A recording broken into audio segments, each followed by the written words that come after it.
Salut les taupiens. Trahison, disgrâce. Aujourd'hui, je ne suis pas dans un parc Disney, j'ai fait une petite infidélité parce que, comme je vous l'avais dit dans une FAQ, en fait, je voulais visiter cet été, essayer d'en profiter pour visiter des parcs français et européens. Je suis au Puy du Fou. Puy du Fou qui est devenu, en l'espace de quelques années, la destination préférée des Français, justement, après Disneyland Paris. En termes de nombre de visiteurs, c'est l'une des destinations les plus visitées en France. Un parc à thème très particulier. Là, moi, je vous parle justement depuis un hôtel qui s'appelle les Îles de Clovis, donc un hôtel typique de l'époque. Donc, vous voyez qu'en fait, la thématisation est poussée assez loin ici. La particularité du Puy du Fou, c'est que c'est un parc qui ne propose que des spectacles, là où Disney mélange spectacles et attractions. J'ai quand même vu qu'ils avaient aussi quelques spectacles en intérieur qui ressemblaient beaucoup à ce qu'on appelle de manière assez classique des attractions. Et on va tester toute l'expérience, sauf la Cinécénie, qui est un spectacle qui est donné que 2 fois par semaine. Et comme on venait pas sur la bonne période, on ne pourra pas le faire. Donc j'espère que le séjour va bien se passer. C'est parti!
Le signe du triomphe, énorme coup de cœur. Une de mes salles en extérieur que je trouve la plus jolie en réalité, c'est déjà cette ambiance dans l'arène. On est resté quasiment 45 minutes avant le début du spectacle et c'est vrai que cette arène est juste somptueuse. Moi je voulais absolument voir pour la première fois de ma vie des courses de chars et j'ai pas vraiment été déçu parce qu'en fait il y a un scénario catastrophe dans la course, donc il y a un char qui va perdre une roue, il y a une espèce de surenchère là aussi dans ce qui se passe.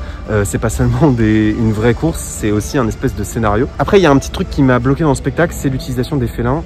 Je pensais pas revoir des félins se faire dresser dans des spectacles en France. Je pensais que ça existait pratiquement plus à part dans les cirques, mais justement moi je vais plus au cirque, je vais plus à Marineland parce que je trouve que voilà, éthiquement parlant, ça me pose un souci, ce qui est pas forcément le cas quand je vois par exemple les oiseaux. Les oiseaux en réalité ils reproduisent des gestes de leur vie dans le milieu sauvage. Et toi, qu'est-ce que t'en as pensé, Clémence? Le spectacle de char est le moment le plus impressionnant du spectacle. Les fauves m'ont un peu refroidi aussi parce que c'est vrai que, un peu comme Alex, j'aime pas trop ça parce que c'est des animaux sauvages et tout et je trouve qu'ils ont pas trop la place dans le show. Mais sinon, après, vraiment impressionnant et l'ambiance de l'arène est vraiment magnifique, assez impressionnant. Il y a plusieurs zones thématisées dans le parc, tout n'est pas forcément tout le temps thématisé. Ce qu'il faut retenir, c'est qu'il y a l'entrée du parc qui est l'équivalent d'un Main Street qui fait aussi beaucoup penser à Paris, je trouve. Enfin, vous avez le village médiéval qui est à l'entrée du parc pour les visiteurs des hôtels.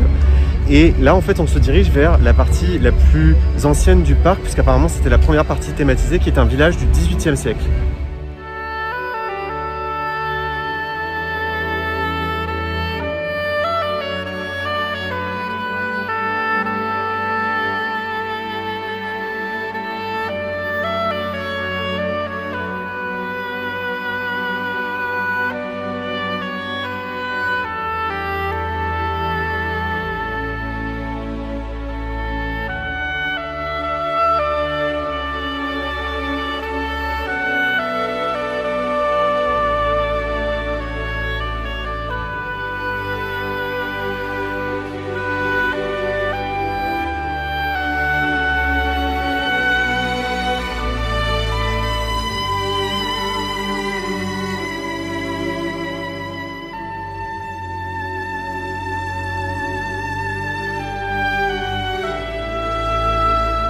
Même si je préfère le bourg à l'entrée du parc, c'est vrai que ce petit village du 18e siècle. Ça rappelle beaucoup de souvenirs d'enfance parce que c'est clairement des villages comme ça dans lesquels... villages qu'on connaît dans la campagne profonde.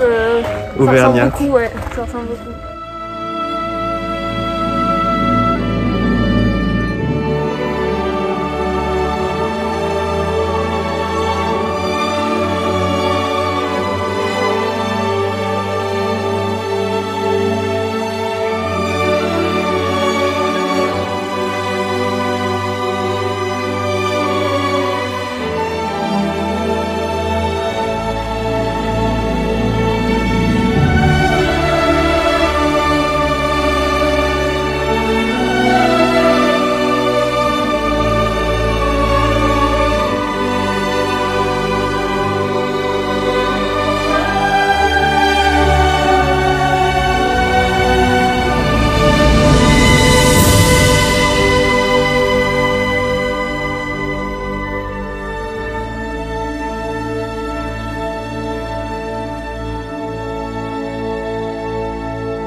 On sort du Secret de la Lance, un spectacle dont on m'avait énormément parlé. Et avant de donner mon avis, c'est un spectacle qui en termes d'infrastructure, même si l'univers est différent, m'a beaucoup fait penser à un spectacle que j'avais adoré à Walt Disney World, au Disney Hollywood Studios. C'est le spectacle Indiana Jones. Et en fait, vous découvrez qu'il existe une autre salle et un autre espace. Et en termes d'infrastructure, ça m'a fait beaucoup penser à ça. Bon, c'est un spectacle qui, d'un point de vue technique, est très impressionnant. Je pense même un des plus impressionnants qu'on ait vu. Pour le coup, moi j'aime bien ce côté un peu moyenâgeux et les cascades à cheval sont vraiment impressionnantes. Et pour le coup, là, j'ai vraiment beaucoup aimé ce spectacle. Comment ça se passe au niveau du Covid par rapport à Disney? Parce que vous savez que c'est une des critiques principales du Puy du Fou depuis qu'ils ont démarré leur nouvelle saison. Certains médias disent qu'ils gèrent pas bien le flux visiteur et les consignes sanitaires. Alors la réalité, c'est que quand même le port du masque est fortement conseillé dans les allées et la plupart des gens portent quand même le masque dans les allées du parc. Ce qui est mal géré, je trouve, c'est plutôt la distanciation au moment où vous rentrez dans des salles ou dans le parc. C'est à ce moment-là que je trouve que c'est un peu touchy, mais en fait ce qu'il suffit de faire, c'est d'attendre que la salle se vide quelques instants et ensuite vous pouvez sortir sans que vous soyez mêlé à la foule.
On sort des Vikings. On avait dit beaucoup de bien. Il y a des effets de pyrotechnie.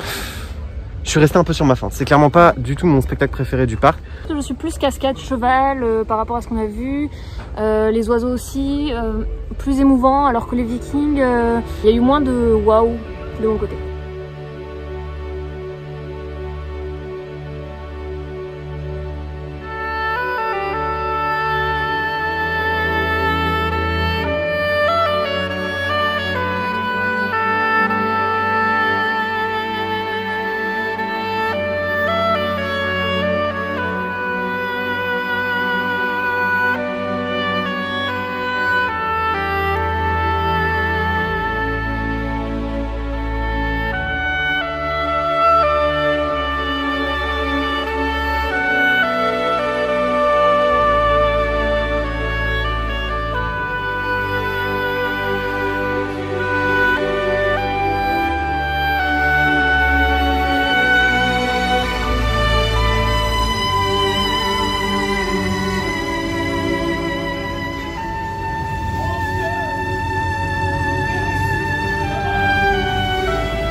Alors on sort du mystère de la Pérouse, donc qui raconte l'histoire d'une expédition qui a mal tourné sous le règne de Louis XVI. C'était absolument dingue. Pour moi, c'était totalement inspiré de l'attraction Nautilus en fait à Disneyland Paris, sauf que c'est une version 2.0. Vous marchez à pied dans le décor et c'est vous qui évoluez au fur et à mesure. Et en fait, on est à bord du bateau et on essaye de se sortir de la galère dans laquelle on s'est embarqué. Et ce qui est impressionnant, c'est qu'en fait le mur, le plafond bouge pour reproduire le mouvement. Qu'est-ce que tu en as pensé, Clémence? Bah, c'était vraiment bien fait, on avait un peu l'impression de tanguer à certains moments, donc c'était sympa, le roulis du bateau était vraiment bien fait. C'était vraiment tellement immersif entre la musique, ouais. Mélange animatronics et comédien, et surtout la musique. Et pour le coup, c'est une vraie attraction en intérieur à mon sens.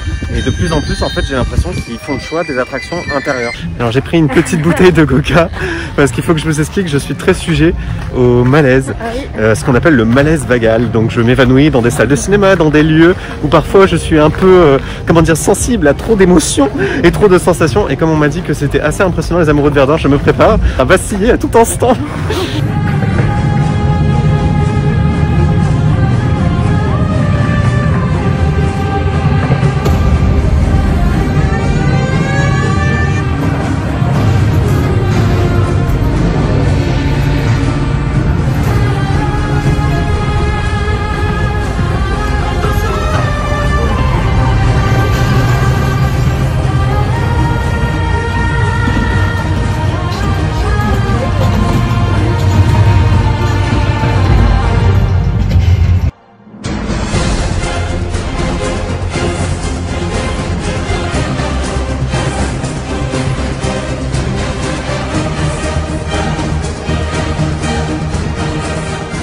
Les amoureux de Verdun, en fait, c'est vraiment le même principe que le mystère de la Pérouse. C'est bien fait, mais c'est pas du tout la même ambiance que le mystère de la Pérouse, qui est, voilà, c'est encore plus sombre, je trouve, que la Pérouse. C'est plus oppressant. Je trouve que c'est, pour le coup, l'attraction la moins familiale, à mon avis, de tout le parc. Ça casse un peu les coïdes du parc. Qui, d'habitude, est un peu plus glorieux, ouais, voilà, vente un passé glorieux. Ouais.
Ce qui me frappe, c'est que le niveau de thématisation est quand même vraiment très très haut. Honnêtement, si on compare avec Disney, c'est vrai que ça va très très loin dans le détail. Même les employés sont costumés en fonction des landes dans lesquelles ils sont.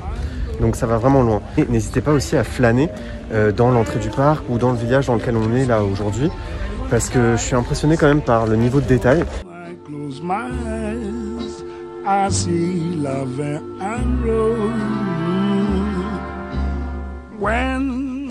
You press me to your heart, and in a world apart, a world where roses bloom,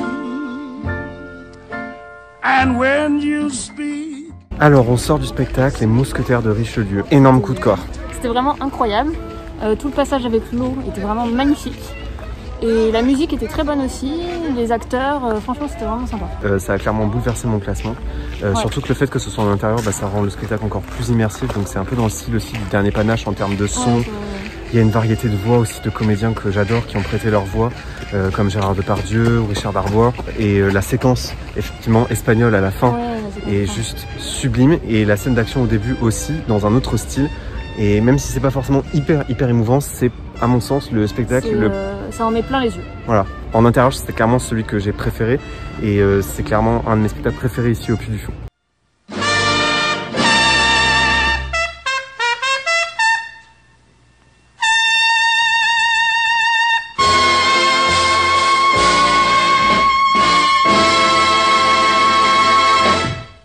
Fin de séjour pour nous au Puy du Fou, donc 3 jours, 3 nuits. En réalité, 1,5 jours, ça vous suffit largement pour faire ce qu'on appelle les 6 blockbusters, enfin en tout cas les 6 plus gros spectacles du parc, en faire au moins 4 à 5 d'entre eux. Moi je trouve que c'est bien, 1,5 jours, oui on a réussi à tout faire finalement, hein, même la volière là ce soir avant de rentrer. En top 3, pour moi c'est les oiseaux qui a été un show qui est vraiment bien, et j'avais déjà fait des shows d'oiseaux mais c'est vrai que là c'était époustouflant. En plus, il y en a un qui est venu quasiment sur moi, parce qu'il y a de la viande qui est tombée sur nous. En deuxième, les mousquetaires de Richelieu. Et en top 3, j'hésite un peu parce qu'il y a le signe du triomphe qui est bien. Mais pas toutes les parties du signe du triomphe sont bien. C'était surtout la course qui était intense. Et la Pérouse. Parce que la Pérouse c'est un autre type, c'est plus petit, c'est moins ambitieux, mais par contre c'est très immersif, très court et intense finalement en fait. Moi le Puy du Fou ça restera un souvenir incroyable, j'en garderai un très bon souvenir. Ce que je retiens c'est qu'effectivement techniquement et en termes de spectacle en plein air, j'ai jamais vu ça, il y a une espèce de surenchère technique, j'ai jamais vu des spectacles de si grande qualité dans des parcs à thème, et là où ils sont très forts c'est que parfois aussi avec des personnages qu'on connaît même pas, en quelques secondes ils arrivent aussi à nous émouvoir, et il y a une façon aussi de gérer l'émotion du spectateur, et donc il y a vraiment des spectacles qui m'ont bouleversé. Donc moi si je devais faire un petit top 3 des spectacles que j'ai vus au Puy du Fou, je dirais comme toi que le Bal des Oiseaux est marquant, parce qu'en plus il y avait des musiques de films que je connaissais, et de les entendre en plein air aussi fort avec ces oiseaux, enfin c'était absolument dingue. En deuxième position je mettrais les Noces de Feu. Les Noces de Feu c'est le premier spectacle qu'on a fait quand on est arrivé, ça m'a beaucoup rappelé Rivers of Light en Floride, mais évidemment bien plus évolué, et puis c'était tellement romantique, incroyablement magique, même s'il n'y avait pas beaucoup de pyrotechnie, c'était assez spectaculaire quand même. En troisième position, je mettrais le signe du triomphe, donc cette arène dans laquelle effectivement il y a la course de chars, mais il y a quand même aussi là une musique qui m'a pris aux tripes. Et en quatrième position, je mettrais 2 spectacles, donc désolé, les Mousquetaires de Richelieu que j'ai trouvé absolument dingue, surtout la dernière partie devant le château avec l'eau, là j'étais juste émerveillé. Et à égalité, je mettrais comme toi le Mystère de la Pérouse, vraiment très immersif, surprenant, mais aussi prenant. Enfin, on est vraiment investi dans l'histoire en fait. Et à la fin, on est attaché au personnage alors qu'on n'est même pas resté 10 minutes dans le bâtiment. Et là aussi, il y a une musique qui prend aux tripes. Voilà les Taupiens, n'hésitez pas à partager en commentaire votre top 3 de vos attractions préférées au Puy du Fou. Et n'hésitez pas à me dire si vous avez envie que je visite d'autres parcs en Europe. Et d'ici là, n'oubliez pas que vos rêves sont éternels. Bye tout le monde!